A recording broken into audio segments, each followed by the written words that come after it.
Financial Revolution: Freedom, Security, and Knowledge. Good morning, friends. I'm Dr. Claude Porras, enjoying my breakfast with this delicious French toast and lemon juice, as always, and my smoothie, Forever Living. Today, it is my pleasure present you Mr. Robert Kyosaki, a leader in networking, one of the advisors of Donald Trump. He's going to tell us about the cash flow quadrant. In which one are you, and in which one would you like to be? Are you looking for security, or are you looking for freedom? And the entrepreneur, Tim Ferriss, who is going to tell us how you can work only 4 hours per week and live like a millionaire. Is it true? Remember, this is not for everybody. You have my contact number. Let's see. It showed me when I was a little boy was a diagram known as a cash flow quadrant. And the quadrant is made up of the 4 different people who make up the world of business. So my rich dad said, in the world of business, there's E's. And E's stand for employees. An employee, he says, you can always tell who they are by their core values. And what the employee, whether the president or the janitor of the company, will always say the same words. The words are, I'm looking for a safe, secure job with benefits. That's what makes them an employee, because their core values are security. The other one of the 4 is the S, or the small business owner or the self-employed. And again, their core values will cause them to use the same words, which are, if you want it done right, do it by yourself. S means they're also solo. They're generally one-person act, or they operate by themselves. On the right side of the quadrant are the B's. And what Rich Dad said the B stood for was big business, or like Bill Gates. Forbes defines big business as 500 employees or more. And their words are different. They say, I'm looking for a good system, a good network, and the smartest people I know to help run my business. So they're unlike the S. They don't want to run the company by themselves. They want smart people to run their companies for them. And then the 4th of the quadrant is the I, and I stands for investor. These are people who have money work hard for them. These people are people who have people work hard for them. And these are the people that work hard for the rich here. And the thing of note here is that most people who go to school are programmed for the E and the S side. For example, it was my poor dad who always said to me, son, go to school so you can get a nice, safe, secure job. And so my poor dad wanted me to be an employee. And since the time I was a kid, get a safe, secure job, steady paycheck, and benefits. Okay? I didn't want to be an employee. And I said, Mom and Dad, I want to be a rich man. And I fight with my dad. So my mother finally said, son, if you want to be rich, my mother was a registered nurse. She said, if you want to be rich, the richest people I know are doctors. So my mom wanted me to come over here, be a specialist or a small business person. I said, there's only one problem with that, Mom. Doctors are really smart. And she says, you got a good point there. I'm not going to be a doctor. So I went to school. I have a Bachelor of Science degree. I can drive ships and I can fly planes. I flew for the Marine Corps. But I've never used any of that education because I wanted to become a business owner. So it was my rich dad who basically said to me, become a business owner and learn to be a professional investor. So one of the big differences here between these people is that it's called taxes. See, in 1943, in the U.S., the federal government passed a law that said employees had to pay tax before they got paid. So when you get your paycheck from your employer, you open it up, and voila, the government's always taken a sizable chunk of it. And the harder you work and the more money you make, the more money they take from you. So that's why it's not that good to be an employee, because you can never get ahead, because the more you work, more money you make, the greater they pay in taxes. Now, the doctors, the lawyers, and attorneys, accountants were all laughing, saying, oh, these guys, they're getting paid a lot of taxes. So naturally, the federal government changed the laws again. So in 1986 in the U.S., a thing called the 86 Tax Reform Act, and it basically took a lot of the benefits away from people who are self-employed, small business, doctors, and lawyers. So today in America, unfortunately, these guys pay the highest percentage in taxes. It is tragic.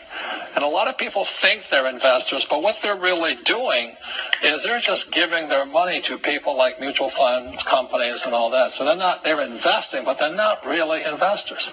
See, the big tax breaks are on this side. The laws are pretty tight here, but this area is very, very gray. So by being a business owner on the right-hand side of the quadrant, you can make a lot more money and pay a smaller percentage of taxes legally. And the key word is legally. In the investor quadrant, it is possible to make millions of dollars and pay 0% taxes legally. And so it was my rich dad who said to me, he says, Robert, if you really want to be rich, learn to build businesses. It made more sense to him to work hard to build a business, something you owned and something you could pass on for generation to generation to your kids. Whereas my poor dad said work hard, but my rich dad said, why would you work hard for something you'll never own and you can get fired from right away? Again, that was a difference in values. So my rich dad suggested I learn how to be a business owner and learn how to be an investor. And that's one of the big differences. On this side of the quadrant, these people here work for security. They work for money also. On this side over here, their key value that they want is they want freedom. They don't want to have to work at a job anymore. They don't want to have to work for the rest of their lives. So one of the beauties of business for the 21st century, it allows people to make the transition from the E and the S side to the B side especially.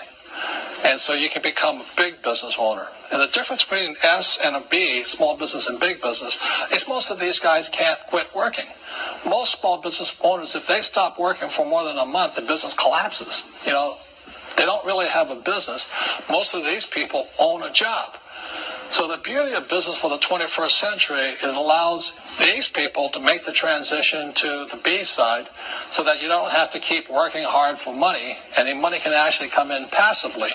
Then once you have your business up and running, then I always recommend you then begin investing with your excess cash, paying less and less in taxes. And that's the reason the rich are getting richer. People who want to make the shift over to the B quadrant, which is what I would recommend for people, one of the beauties of a network marketing company is that you can do that for a very low price. And that's why I talk to people about considering network marketing. If you're to build a Microsoft, it would take you hundreds of millions of dollars. But a network marketing company allows you to start at a very low rate. They'll be patient with you. They'll take their time to transition over here. And the reason why that time is so important to most people is it takes time to change those values. And the most important thing is once you take the time, let's say it takes 1 year, 2 years, 5 years, whatever time it takes, once you see the value or the core values of this side and this side, you're unstoppable. Today, I would never go back and get a job. Timothy Ferriss. I don't really work a lot. I read a lot. I learn a lot. And I enjoy my own rules and my own life. In the 4-Hour Workweek, find out how you can work a lot less and enjoy life more. Author Timothy Ferriss explains how to escape the 9-to-5 grind and work just 4 hours a week. It doesn't have to be so hard. It really doesn't. Now, if you had told me that 3 years ago, I wouldn't have believed you. But most people, my past self included, have resigned themselves to 9-to-5 grind in exchange for sometimes, although increasingly less and less, relaxing weekends, and the occasional 1 week, certainly no more than 2-week vacation. I came to realize that income really has no practical value without time. Here are a few simple steps you can take to escape the rat race entirely, not just win it. One of the first steps is the process of elimination. So to start, you need to consider something called Pareto's Law, more commonly known as the 80-20 principle. Because in order to work less and not have everything fall apart, you'll have to quantify the 20% of activities that are producing 80% of your desired outcomes. Also, take that time to determine the 20% of activities and people who are consuming 80% of your time. Use this principle for everything. Customers, work tasks, but also for personal chores, even for friends. The goal here is twofold. Number one, to find your inefficiencies in order to eliminate them. And then secondly, and this is just as important, to find your strengths and those critical few tasks so you can multiply your output. Working every hour, every minute from 9 to 5 with some type of fidget isn't the goal. It's simply the structure most people use. It's actually a legacy from a time that has already been obsolesced. In a knowledge economy, the more important thing is to shift from presence to performance, cut out the static, all the things that consume time and income without contributing back, and focus on the critical few. You'll find that very few things matter. Another critical step and a real complement to elimination is what I call the low information diet, or cultivating selective ignorance. Keeping abreast of all the new developments in any field will consume all of your time. It'll be all input and no output. You can't possibly digest all that information. So a more effective approach is to try to catch up when need be as opposed to keeping up at all times. A big part of selective ignorance is learning to let things wait. For example, email. So email is the single largest acceptable interruption in modern life. And it's a very convenient way of simulating forward motion without accomplishing anything. It shouldn't be a workspace, it's a tool. And one of the easiest methods I've seen for controlling email, and one that's become quite popular in Silicon Valley, is setting up a simple autoresponder, much like a vacation autoresponse, that says something like the following. Dear all, in an effort to actually get work done. The third important tool I'd like to mention, and one of my personal favorites, is outsourcing life. To get started, though, we first need to replace the very obsolete concept of annual income, which is a very deceptive metric, with hourly income. And people are generally extremely hesitant to delegate or outsource because they feel they can do something free themselves. This is very inaccurate. So let's start with a very basic calculation of hourly time. If you make, let's say, $50,000 per year, you cut off the last 3 zeros, that leaves you 50, and you divide that in half and you get 25. So you make $25 an hour. This is assuming you get 2 weeks off per year and you're working 40 hours per week. So let's just say on the very high end that you can hire a personal assistant at $30 per hour to handle one workday of 8 hours. So your cost per hour is then $5. So his or her 30 minus your 25. That means $40 for a full 8-hour day of freedom. So this also means that you can take a 3-day weekend every week and it will cost you $40 per week. I hire virtual assistants around the world, which only takes a few hours to help me with just about everything, from business research to reading email, cutting hundreds of email down to 4 or 5 that I actually have to deal with, to travel, product development, purchasing, planning parties, even online dating. There are a lot of unorthodox and creative uses. Personal outsourcing is only limited by your imagination, and the return on investment is astounding, 400, 500%, even for someone who makes $30,000, $40,000 a year. It's smart to focus on getting things done, but it's only possible when you actually set your not-to-do list. So once we remove the constant static and the distraction and focus on the critical few, and there really just aren't that many. So I hope you enjoyed the book, and just remember that outside of the law and science, all the rules we follow are rules we set ourselves. So set yourself up to win and choose your own rules.